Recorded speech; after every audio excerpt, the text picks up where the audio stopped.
Manchester City နဲ့ Newcastle 2026 ခုနှစ်ဖေဖော်ဝါရီလ22ရက်နေ့ကကစားခဲ့တဲ့ Manchester City နဲ့ Newcastle တို့ရဲ့ပွဲစဉ်ဟာပရိသတ်တွေကိုရင်ခုန်စိတ်လှုပ်ရှားမှုအပြည့်ပေးစွမ်းနိုင်ခဲ့တဲ့ပွဲတစ်ပွဲဖြစ်ပါတယ်။ Man City ဟာခက်ခက်ခဲခဲကစားခဲ့ရပေမဲ့နောက်ဆုံးမှာတော့အဖိုးတန်3မှတ်ကိုအရယူနိုင်ခဲ့ပြီးဇယားထိပ်က Arsenal အသင်းကို2မှတ်ကွာအထိအနီးကပ်ဖိအားပေးလိုက်နိုင်ပြီဖြစ်ပါတယ်။ပွဲစတင်ချိန်ကတည်းက Man City ဟာတိုက်စစ်အရှိန်အဟုန်ပြင်းစွာနဲ့စတင်ခဲ့ပါတယ်။ပွဲချိန်14မိနစ်မှာတင်လူငယ်ကစားသမားနီကိုအိုရိုင်လီကမာမွတ်စီကတဆင့်ရရှိတဲ့ဘောလုံးကိုအမှားယွင်းမရှိကန်သွင်းယူက City အတွက်ဦးဆောင်ကို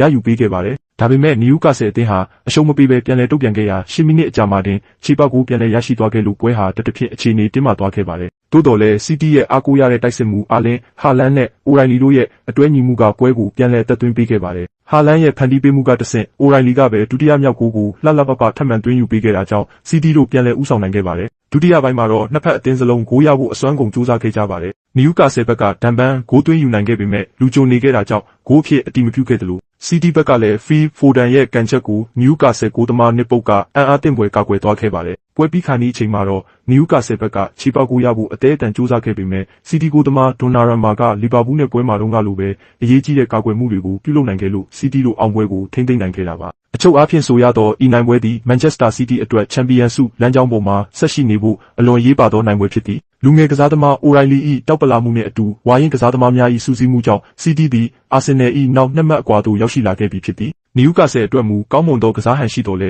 အခွင့်အရေးကိုအတုံးမချနိုင်ခဲ့သဖြင့်လက်လွတ်ခဲ့ရသည့်ညတညပင်ဖြစ်ပေတော့သည်။ Man City နည်းပြပက်ကွာဒီယိုလာသည်ဤပွဲတွင်တိုက်စစ်ကိုစနစ်တကျခင်းကျင်းခဲ့သလိုခံစစ်ပိုင်းတွင်လည်း Donnarumma ၏အရေးကြီးသောကာကွယ်မှုများကြောင့်ပွဲပြီးခါနီး Newcastle ၏ဖိအားပေးမှုများကိုကြံ့ကြံ့ခံနိုင်ခဲ့သည်။အထူးသဖြင့်ပွဲချိန်နောက်ဆုံးမိနစ်များတွင် Newcastle ၏ခြေပေါက်ကိုရရှိနိုင်မည့်အခွင့်အရေးများကို City ခံစစ်ကအကောင်းဆုံးဟန်တားနိုင်ခဲ့ခြင်းသည်အသင်း၏စူးစီးမှုကိုပြသရာရောက်ခဲ့သည်။ Manchester City သည်ဤနိုင်ပွဲကြောင့် Arsenal ၏နောက်2မှတ်အကွာသို့ရောက်ရှိလာခဲ့ပြီးချန်ပီယံလုပွဲကိုပိုမိုအကျိတ်အနယ်ရှိလာစေခဲ့သည်။ City ၏လက်ရှိခြေစွမ်းမှာအလွန်တည်ငြိမ်နေပြီးလူငယ်နှင့်ဝါရင်ကစားသမားများပေါင်းစပ်မှုမှာလည်းအချိုးကျလျက်ရှိသည်။ Man City အတွက်တော့ဤအောင်ပွဲသည်ကြန့်ရှိနေသောပွဲစဉ်များအတွက်ကြီးမားသောစိတ်သက်ခွန်အားတစ်ရပ်ဖြစ်စေခဲ့သည်မှာအမှန်ပင်ဖြစ်ပေတော့သည်။ Show code attacks